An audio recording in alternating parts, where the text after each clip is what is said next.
C Joseph Vijay எனும் நான் உண்மையான நம்பிக்கையும் மாறா பற்றும் கொண்டிருப்பேன் என்றும் இந்திய நாட்டின் ஒப்பில்லாத முழு முதல் ஆட்சியையும் ஒருமையையும் நிலை நிறுத்துவேன் என்றும் தமிழ்நாட்டு அரசின் முதலமைச்சராக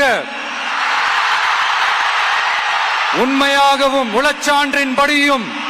என் கடமைகளை நிறைவேற்றுவேன் என்றும் அரசியல் அமைப்பிற்கும் சட்டத்திற்கும் இணங்க அச்சமும் ஒருதலை சார்பும் இன்றி விருப்பு வெறுப்பை விலக்கி பலதரப்பட்ட மக்கள் அனைவருக்கும் நேர்மையானதை செய்வேன் என்றும் ஆண்டவன் மீது ஆணையிட்டு உறுதிமொழிகிறேன்.